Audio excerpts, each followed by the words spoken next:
saya Ami, selamat datang di Startup Talks Hub.id.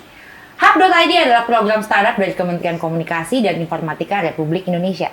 Bersama saya saat ini sudah ada Christian Sugiono. Selamat datang Mas Christian Sugiono. Halo Ami. Oke, mungkin hari ini kita tuh lebih pengen ngebahas soal apa sih yang Mas lagi sibuk lakuin. Dan lebih kayak ke startup yang dulu pernah Mas bangun nih. Jadi kan Mas ini kan terkenalnya sebagai satu sosok public figure lah gitu kan. Nanti ya, dan yang punya startup gitu kan. Mungkin bisa diceritain sedikit sih Mas permulaan dari Mas masukin ke dunia startup ini seperti apa? Jadi awal mulanya startup pertama saya di tahun 2010-11 itu adalah online media. MBDC Media, malesbanget.com, jalan-jalan men. Jadi itu adalah online media yang fokus di konten-konten video di tahun 2010. Awal mulanya kenapa? Karena pertama saya kuliah di Jerman, kuliah IT. Dari tahun 2000 sampai tahun 2006 saya pulang ke Indonesia.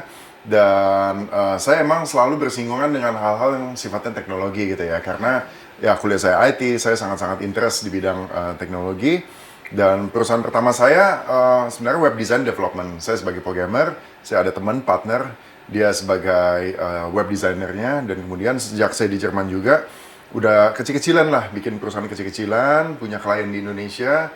Kemudian pulang ke Indonesia, akhirnya perusahaan itu dilanjutkan, dibikin PT. Dan akhirnya di tahun 2010 kita melihat bahwa ada peluang untuk bidang konten. Kenapa? Karena di tahun 2010, waktu itu masih sangat beda seperti sekarang. 2010 kalau konten-konten untuk anak muda tuh nggak banyak. Jadi kalau di internet tuh online media itu mostly itu news, berita, banyak-banyak outlet-outlet besar lah kayak Kompas, kayak Detik.com, dan ya entertainment mungkin kayak kapanlagi.com ya waktu itu. Tapi kebanyakan ngebahas mengenai entertainment yang Hollywood gossip atau infotainment. Nah, kemudian kita ngeliat peluang tuh konten-konten kreatif, konten anak muda tuh belum ada, sehingga kita akhirnya memutuskan untuk membuat malesbanget.com. Jadi malesbanget.com itu dulu ngebahasnya lebih ke apa? Ke pop culture kah? Entertainment? Iya, pop culture, lebih kayak inilah artikel-artikel modelnya kayak 10 hal yang kamu mesti ketahui kalau jalan-jalan ke Jogja, misalnya. Oh, oke. 5 hal yang harus kamu ketahui kalau mau ketemu calon mertua. Oke. Yang kayak fun, info gitu ya. Tapi memang kita fokusnya di konten video waktu itu gitu. Dan nggak gampang juga. Kenapa? Karena YouTube landscape audiensnya waktu itu nggak kayak sekarang. Waktu itu masih sepi ya. Kalau sekarang kan udah rame banget, udah enak. Jadi kita startnya cukup early waktu itu. Tapi sampai sekarang masih ada nih si malesbanget.com. Masih ada. Oke. Terus aku juga pernah denger nih kalau Mas Christian juga pernah membentuk suatu company namanya setipe.com. Mungkin lebih kayak ke platform perjodohan gitu kali ya. Mungkin bisa diceritain sedikit Mas soal setipe.com. Jadi setipe.com di tahun 2014 kali ya, atau 15 saya lupa. Start ada Razi Talib, ada Kevin Alwi, sama ada saya, sama ada Pinkan juga. Itu kita membuat sebuah online matchmaking site. Razi waktu itu dia CEO-nya. Dan kenapa kita membuat online matchmaking site atau situs jodoh online? Karena ya kita melihat peluang lagi bahwa di Indonesia ini belum ada situs jodoh online. Pada saat itu belum ada. Dan kita melihat bahwa mungkin orang Indonesia bisa cocok. Meskipun ya sebenarnya online dating itu kan western banget. Orang ketemu di website, ketemu di online dengan strangers atau dengan orang asing, kemudian dating atau kemudian bertemu itu nggak biasa di sini. Iya. Tapi ya kita coba dengan setipe.com dan akhirnya cukup berhasil juga. Meskipun ya kita semua sekarang udah nggak di situ lagi. Di tahun 2018 kalau nggak salah ya atau 19 itu udah diakuisisi sama perusahaan dari Singapura namanya Launch Actually. Oh, Launch Actually itu masih dengan bisnis model yang sama langsung di-adapt ke sana? Betul, Launch Actually itu adalah offline dating di Singapura. Offline dating? Dia mau masuk ke Indonesia, dia online dating, mau mempunyai online dating di Indonesia. Karena setipe pada waktu itu the only player ya, kita punya database user yang cukup banyak dan sudah aktif. Dan sudah berhasil menikahkan lebih dari 200 orang juga.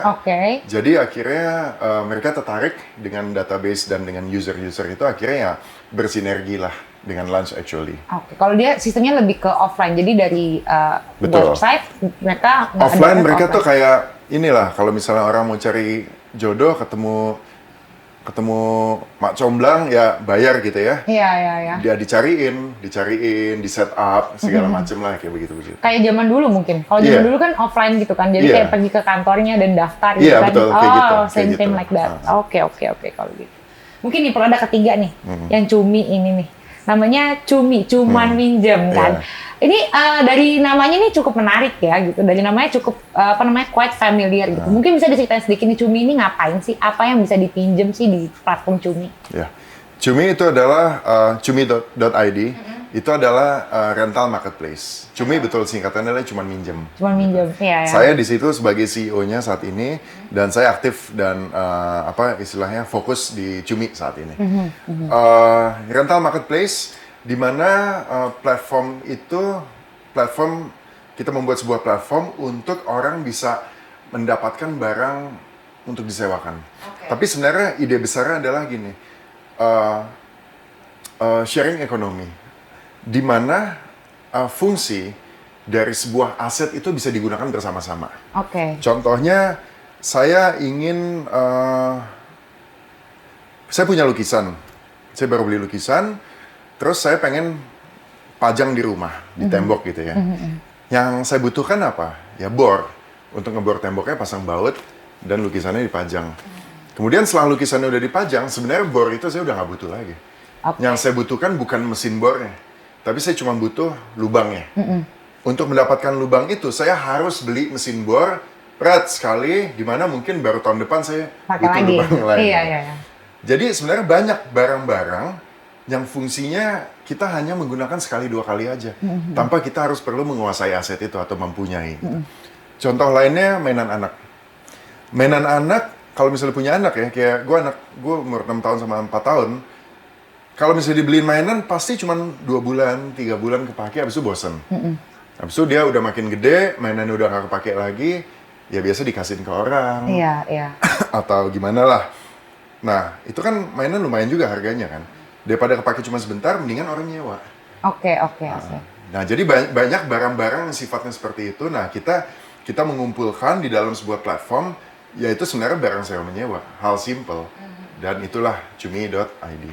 Jadi ini tuh sistemnya gini, misalnya saya punya barang, saya pergi ke website Cumi ini untuk disewakan gitu. Jadi Bisa. saya sebagai personal buka account sendiri gitu. Bisa.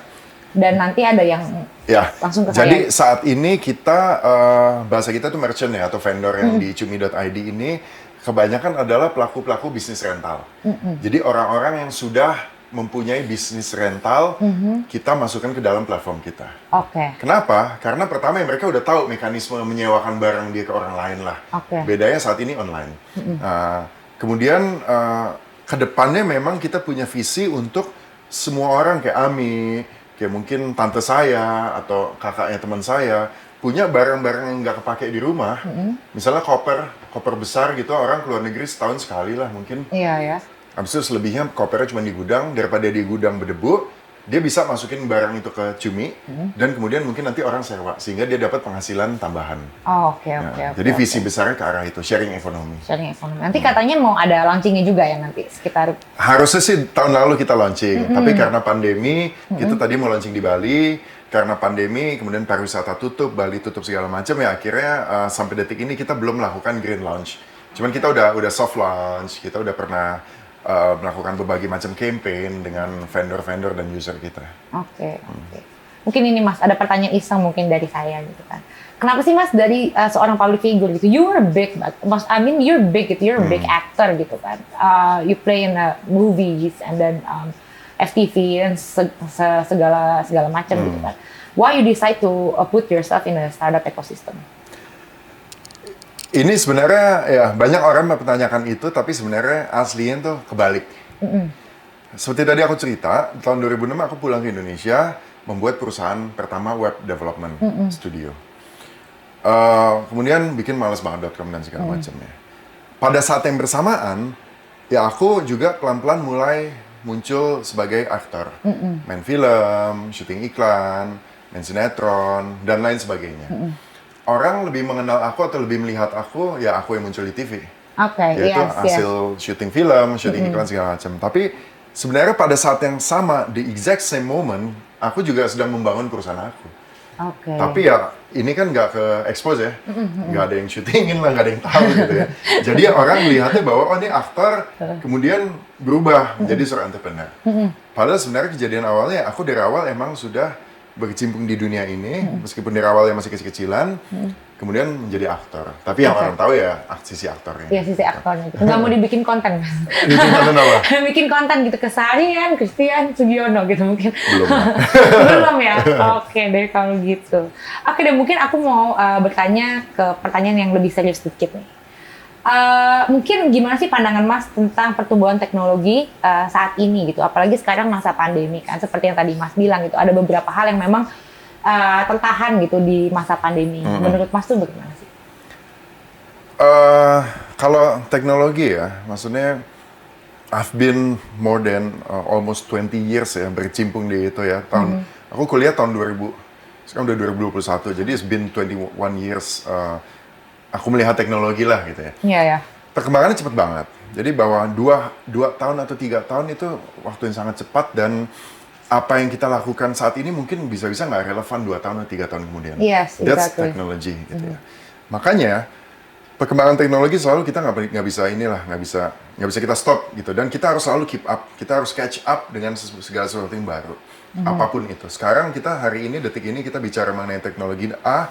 Mungkin tahun depan kalau bisa kita nonton video ini, apa yang kita bicarakan udah nggak relevan lagi atau bisa dianggap kuno. That's technology. Nah, semua orang harus sadar mengenai hal itu gitu. Tapi ya, kita coba manfaatin apa yang ada gitu sekarang. Kalau di saat-saat pandemi seperti ini gitu ya, memang banyak planning yang berubah. Kayak contoh Cumi.id kita mau launching di Bali karena kita mau penetrate ke sektor industri pariwisata gitu, karena orang banyak sewa menyewa di industri pariwisata tidak bisa karena pariwisata ditutup. Tapi akhirnya apa? Di saat pandemi ini banyak hal berubah. Orang tadi kerja di kantor kemudian pindah ke rumah. Sekolah tadi sekolah di sekolah kemudian jadi sekolah di rumah. Nah, ini juga merupakan sebuah peluang. Dengan teknologi kita bisa istilahnya orang-orang mendapatkan contoh kayak laptop nih jadi rame, banyak orang mau menyewa laptop karena dia butuh untuk di rumahnya. Peralatan office lah yang tadinya kayak papan tulis atau istilahnya screen segala macam, banyak sekarang orang menyewa juga. Jadi ya sebenarnya ada bless in disguise juga di saat-saat pandemi ini, di saat kita mau industri pariwisata nggak bisa, ternyata ada peluang lain di industri yang lain. Dan contohnya juga mainan anak. Orang sekarang di rumah doang selama pandemi. Ya orang tua mikir gimana caranya supaya anak nggak bosen di rumah. Supaya anak nggak bosen di rumah ya kalau dia beliin mainan terus, habis juga duitnya. Akhirnya apa? Akhirnya dia menyewa. Dia banyak menyewa mainan anak. Disewa lah sebulan mungkin atau berapa minggu. Kemudian dikembaliin lagi, dia menyewa mainan anak yang lain. Dan itu terjadi terus, dan ternyata mainan anak demand-nya di Cumi.id tuh naik. Gitu. Jadi hal-hal seperti ini kita nggak pernah tahu. Nggak pernah tahu di saat pandemi ini sebenarnya apa yang akan terjadi. Kita bisa lah kita planning A, tapi kemudian yang terjadi B. Ya sebagai startup ya kita harus agile, kita harus bisa adaptasi dengan segala situasi. Mumpung perusahaannya masih belum terlalu besar dan belum terlalu kaku, kita masih bisa merubah sana sini lah. Gitu. Terus nih Mas, kan Mas udah bikin beberapa tech startup nih di masa lalu dan masih ada juga sampai sekarang. Mungkin kalau misalkan aku tanya nih, kalau misalkan ada pesan untuk para startup juga gitu, apa sih yang harus dipersiapkan sama mereka dari start sampai 5 tahun ke depan? Untuk para entrepreneur ya, untuk para founders gitu ya. Founders ya. Yang paling penting adalah selalu aku bilang gini, at least kamu harus tahu apa yang mau kamu kerjain. Banyak orang, aku ketemu ya, anak-anak muda terutama, pengen nih punya startup nih kayak Katian, kayak pengen punya startup gitu. Yang mereka pengen tuh punya startupnya. Iya. Mereka masih belum dapat untuk, ya dengan startup ini sebenarnya apa yang mau kamu lakukan. Contohnya, Cumi.id sebenarnya apa yang mau saya lakukan ini adalah untuk memudahkan saya dan yang lainnya untuk mendapatkan barang sewaan. Kayak misalnya gue nggak bisa punya mainan anak yang itu, atau gue nggak bisa punya peralatan diving yang ini. Yang mendingan gue sewa dengan cara yang gampang. Untuk memudahkan orang mendapatkan akses atas fungsi dari sebuah barang. Gitu. Tujuan utamanya itu. Setipe.com. Apa yang sih mau kita lakukan? Kan nggak ujuk-ujuk cuman pengen punya startup online dating. Iya. Tapi untuk memudahkan orang untuk mendapatkan calon pasangannya. Kurang lebih gitu. Jadi itunya tuh para calon entrepreneur atau founders itunya tuh harus ada dulu. Harus ada tujuannya apa problem solving-nya. Problem solving. Iya. Kalau dia nggak mau problem solving, dia cuma mau cuan aja juga nggak apa-apa. Iya sih. Gue tujuannya adalah untuk jual barang sebanyak-banyaknya. Monggo, wajar dan nggak masalah. Tapi yang harus tahu dan harus stick to that selama mengerjakannya. Kemudian menurut aku yang penting juga tuh dalam 5 tahun pertama ya, aku dari awalnya setelah udah tahu tujuannya apa, harus mencari partner yang tepat. Calon founders yang lain gitu ya, harus cari sesama founders yang tepat. Kenapa? Karena kita mungkin pinter. Kepala kita ngerti apa yang mau kita lakukan. Tapi tetap 2 kepala atau 3 kepala itu jauh lebih baik daripada 1 kepala. Kita bisa bagi-bagi tugas, bisa bagi-bagi responsibility. Aku juga selalu bilang, untuk calon founders atau calon partner itu yang paling tepat tuh 3 orang. Pertama, orang yang gape atau orang yang jago di urusan produk, yaitu dia bikin produknya aja. Dan kedua, orang yang hebat di urusan sales, supaya dia bisa menjual produk ini ke customer ya, sales gitu ya. Dan yang ketiga, orang yang hebat di manajemen dan organisasi. Sehingga ketika perusahaan ini semakin besar, si orang produk dia fokus aja dibikin produk, orang sales dia fokus aja di sales. Ada orang ketiga ini yang mengatur, memanage organisasi perusahaan ini dengan baik, sehingga perusahaan ini bisa berkembang dengan baik. Yang ngurusin karyawan lah, yang ngurusin cuti lah, ngurusin segala macam yang di luar produk dan sales. Nah, jadi menurut aku, kalau misalnya mau cari sesama partner atau founders, jangan cari yang background-nya sama. Cari yang background-nya beda. Kalau kamu orang sales, ya kamu cari orang produk dan orang manajemen atau organisasi. Seperti itu. Dan begitu, vice versa. Nah, menurut aku partner. Dan yang berikutnya, sebenarnya kalau cerita bisa panjang ya. Yang berikutnya harus punya business plan yang jelas. Karena untuk 3 atau 5 tahun gitu ya.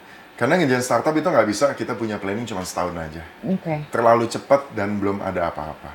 Jadi at least 3 tahun minimal kamu harus sudah bisa tahu planning dengan baik dan diterjemahkan dengan bahasa financial gitu ya. Dalam 3 tahun ini kita mau sebesar apa ini perusahaan, traction kita mau seperti apa, user, matrix yang lainnya disebutkan. Harus ada projection-nya lah. Harus ada projection-nya untuk supaya tahu di tahun ketiga at least nih perusahaan jadi seperti itu. Sehingga ya kalau mau melakukan fundraising atau cari investor, ya itu akan lebih mudah. Untuk tadi poin yang pertama, kalau memang mau bikin startup tuh harus ada apa sih problem yang bisa diselesaikan, problem solving aspeknya lah gitu kan. Tapi gini loh Mas, menurut saya ya, ada beberapa produk yang memang lahir bukan karena ada masalah. Contohnya nih ya dari F&B sektor lah, contohnya Croffle. Where is us solving any problem gitu sebenarnya kan. Maksudnya dia just there karena ya tiba-tiba hype aja, karena mungkin timingnya gitu ya, mungkin lebih bisa di timingnya pada saat lagi pandemi, orang lagi bosan dengan segala makanan yang ada di online gitu kan. Jadi tiba-tiba Croffle ini pop gitu kan. Mungkin ada tanggapan Mas? Betul. Kalau aku ngeliatnya gini ya, sebagai seorang entrepreneur aku selalu bilang kalau lu mau cepet kaya, jangan jadi seorang entrepreneur startup lah. Lu jadi seorang pedagang. Pedagang Croffle, pedagang kopi, pedagang F&B, cepet kaya yakin gue. Karena apa ya? Karena mereka jualan. Tetapi aku melihat, ya meskipun sebenarnya entrepreneur, orang F&B juga bisa bilang entrepreneur, tapi yang aku khususkan di sini ya definisinya adalah seorang entrepreneur startup yang problem solving approach gitu ya. Bahwa ketika kita membuat sebuah perusahaan yang bisa memecahkan sebuah masalah yang ada di sosial, di sini tuh kayaknya di hatinya tuh lebih gitu. Karena apa? Tiap orang beda-beda. Aku bilang kalau mau cepat kaya, jadi pedagang. beli kain di Tanah Abang harga 1.000, lu jual di pasar baru harga 1.200. Udah cuan 200, nggak usah pusing-pusing bikin projection gitu Iya, ya. iya, iya. Tapi ya, aku nggak ke situ arahnya. Itu buat aku it's very money oriented. Meskipun ya namanya bisnis kita harus money oriented juga. Tetapi beyond that, di belakangnya itu harus ada cita-cita atau harus ada visi yang lebih besar dari hanya sekedar ngumpulin uang sih. Oke, kalau gitu. Saya mungkin lebih pengen nanya tentang Indonesia in general sih, Mas. Sebenarnya untuk teknologi startup yang sekarang banyak bervariasi gitu kan, ada yang agri, ada yang fintech, ada yang health tech, ada yang aqua segala gitu kan. Mereka ada yang pakai teknologi blockchain segala gitu kan. Apakah sebenarnya masyarakat Indonesia tuh sudah siap untuk teknologi yang semutakhir ini? Aku bilang sih orang Indonesia selalu siap untuk apapun. Gitu ya. Contoh gini, kita ketika zaman tahun 2010-an itu, ketika aku baru bikin MBDC atau malesbanget.com, kita selalu berkaca ke Amerika. Apa yang terjadi di Amerika, pasti biasanya akan terjadi di Indonesia 3 tahun, 4 tahun kemudian. Pada saat itu kita heboh BuzzFeed.com, atau BuzzFeed ya, BuzzFeed, College Humor, segala macam, bahwa konten-konten video di Amerika udah heboh, di Indonesia belum. Nah, akhirnya terbukti lah sekarang konten video gimana di sini. Iya. Malah paling tinggi sekarang di sini kan. Iya, gitu. Jadi orang Indonesia menurut aku selalu siap. Tapi gini, kadang-kadang banyak hal yang nggak bisa diterapkan di Indonesia meskipun di luar sukses. Karena perbedaan culture, perbedaan cara behavior si user atau si orang-orangnya dan lain sebagainya gitu ya. Kayak contohnya di sini Gojek, GoFood segala macam kan orang Indonesia cocok banget tuh sama yang kayak begitu-begitu. Cuman di luar negeri ya belum tentu cocok. Mungkin di negara barat belum tentu cocok karena orang sana ya beda dengan orang sini. Begitu juga hal-hal yang lainnya. Misalnya apa ya? Kayak tadi aku bilang online dating. Online dating di luar negeri itu sukses banget. Itu tuh bisa dibilang salah satu industri yang besar value-nya gitu. Tapi di Indonesia kan secara culture agak beda, makanya kita harus agak tweak sedikit dicocokkan dengan culture Indonesia. Tapi secara umum aku bilang kalau teknologi apa dibawa ke Indonesia pasti siap, pasti masuk. Jadi harus ada lokalisasinya juga lah kalau mau adapt sama yang di... Harus ada touch of kearifan lokalnya lah. Iya, harus ada. Karena beda juga orang Indonesia cukup ini ya, cukup cukup mencintai negaranya gitu. Jadi harus ada... Dan cukup adaptif lah orang Indonesia dengan teknologi gitu tuh cepat adaptif lah. Apalagi yang sifatnya social media ya, orang Indonesia tuh sangat-sangat suka. Gitu. Sangat suka. Kayak contohnya TikTok gitu kan, misalnya kayak itu cepat banget sih. Kayak 5 tahun yang lalu tuh kayak install TikTok tuh masih mikir gitu. Sekarang kayak everybody has it gitu kan. Berapa tahun yang lalu TikTok aja masih diblokir sama pemerintah? Oh iya benar. Ya masih diblokir ya benar. Sekarang udah tren banget kayaknya di sini kan. Oke deh, baik kalau begitu. Mungkin aku mau nanya nih. Sebenarnya menurut Mas itu untuk kerjasama antara startup dengan startup yang lain atau dengan perusahaan mungkin itu penting nggak sih Mas sebenarnya? Penting. Ya kita kalau di startup gitu ya, kalau di bisnis apapun sih actually, ya kita nggak bisa ya jalan sendiri. Kecuali kita sifatnya monopoli gitu ya.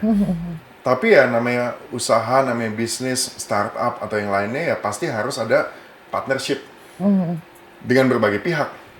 Ya kayak misalnya kita Cumi ya, kita partnership dengan perusahaan logistik. Supaya orang sewa nyewa barang ya diantar dengan menggunakan perusahaan logistik. Instead of kita bikin tim logistik sendiri, di mana itu adalah it's kind of different animal lagi, different world. Mendingan kita partner. Kita partner dengan payment gateway. Daripada kita bikin sistem pembayaran sendiri yang ribet dan segala macam OJK dan lain sebagainya, ya kita pasti partneran dengan perusahaan payment gateway. Iya, not to be too idealistic gitu kan. Iya, gitu. Jadi kita nggak usah reinvent the wheel. Kita fokus aja apa yang mau kita kerjakan. Hal-hal lainnya bisa kita partneran dengan perusahaan-perusahaan lain. Kayak contoh misalnya F&B. Ini kan lagi rame cloud kitchen sekarang kan. Oh iya, benar. Ya orang F&B daripada lu awalan ya, pusing-pusing lu invest di kitchen kan mahal ya. Mendingan lu partneran dengan cloud kitchen. Sehingga bisa menjumpstart usahanya dia itu tanpa menggunakan modal yang banyak untuk di awal. Yang belum tentu nanti ini berhasil atau enggak ya. Jadi intinya ya, lu coba dulu aja fokus yaitu bikin makanannya. Cumi ya udah fokus di rental marketplace-nya aja, nggak usah terlalu fokus di logistik. bikin logistik sendiri atau lainnya. Kayak gitu. Jadi menurut aku ya sangat-sangat penting dan itu harus dilakukan. Oke deh kalau gitu. Oke Mas Christian, mungkin nih aku mau bertanya sedikit tentang Hub ID nih, program Hub ID ini nih ya. Menurut Mas Christian tuh program Startup Hub ID ini impact-nya seperti apa ya? Menurut aku bagus banget, Hub ID akselerator dari pemerintah, di mana ini adalah salah satu salah satu bukti ya yang menunjukkan bahwa pemerintah benar-benar keep their eyes on the startup industry atau technology industry gitu ya. Bahwa ada campur tangan pemerintah di situ dan itu sangat bagus. Banyak UMKM ya bahasa kita sebenarnya startup sama aja kayak UMKM ya. Kalau pakai internet jadinya startup. Cuma ada tag-nya aja gitu Iya, kan. kalau pakai internet jadinya startup, kalau nggak UMKM. Sebenarnya sama. Sebenarnya sama. Iya. Bahwa pemerintah memperhatikan itu dan ingin membantu mengenjot UMKM ini supaya bisa menjadi unicorn atau bahkan the next dekakorn atau apapun itu. Dan menurut aku ini sangat-sangat bagus dan emang harus terus dijalankan. Oke. Untuk ngomongin itu tuh dekakorn dan unicorn nih, mungkin ada pertanyaan dari aku nih. Gimana sih tanggapannya Mas? Sedangkan kalau di Indonesia sekarang kita udah punya 6 ya kalau nggak salah yang unicorn, kalau nggak salah ya. Sekitar 6 gitu kan. Sedangkan di negara lain tuh Malaysia baru punya 1, Thailand baru punya 1. Itu tanggapannya dengan euforia dengan banyaknya startup unicorn ini seperti apa nih? Sangat wajar. Kenapa? Karena dari jumlah penduduknya aja Indo lebih besar.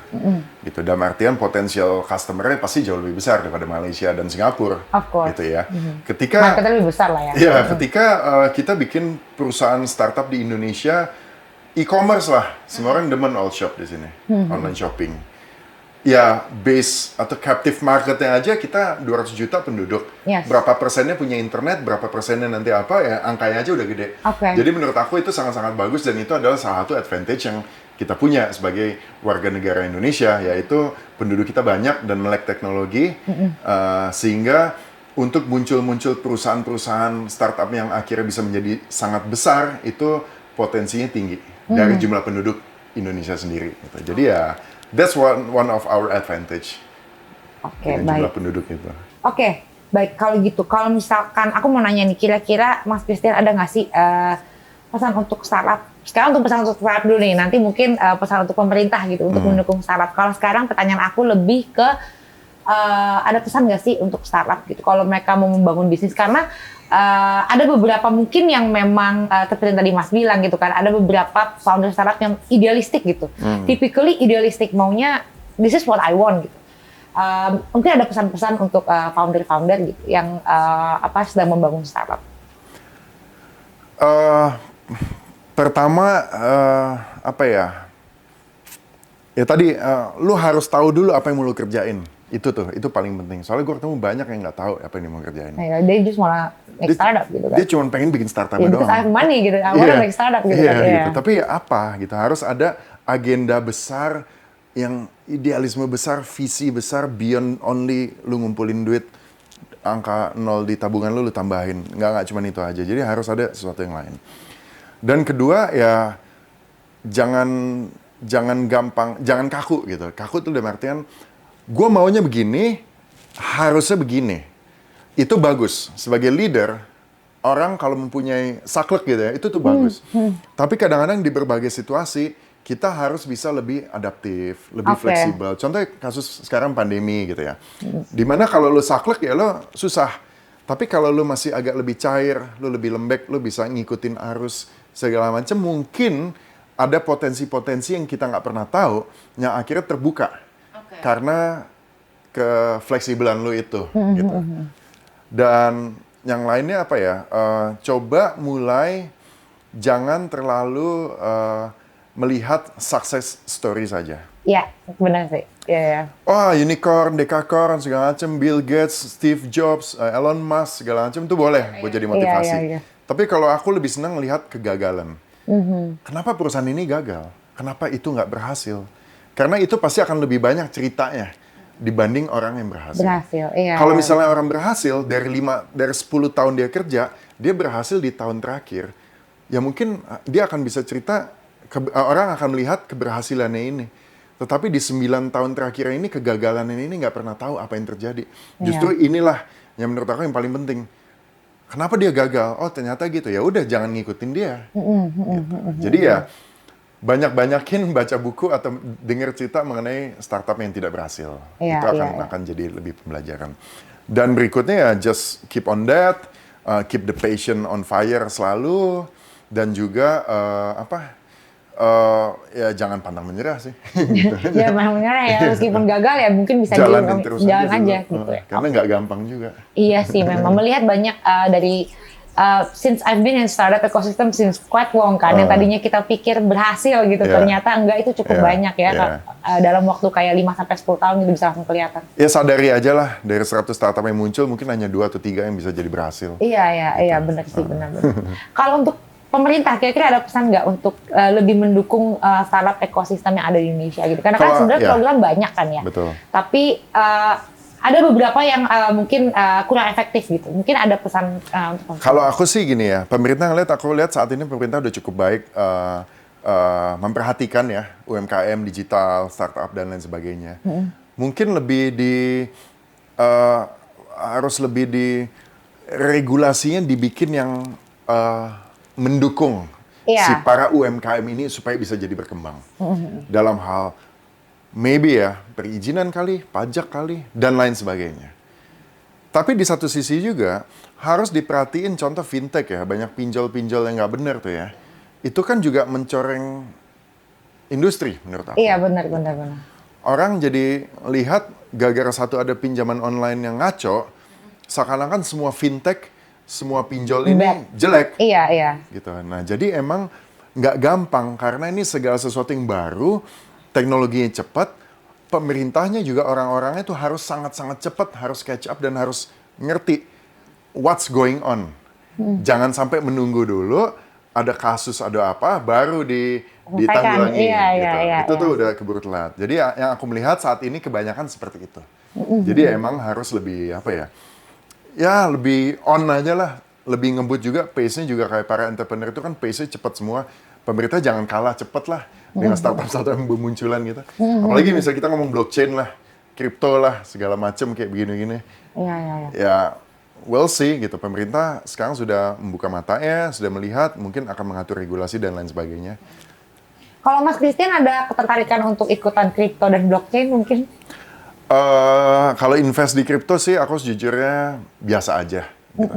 Nggak terlalu gimana-gimana banget. Karena ya gini ya, tiap orang beda-beda gitu ya. Aku punya passion nggak terlalu seneng untuk tujuannya hanya menambahkan nol di tabungan aku. Oke. Aku seneng create. Aku seneng sesuatu yang meng-create something. Kayak tadi malasbanget.com kan create content. Stipe.com create algoritma dan platform.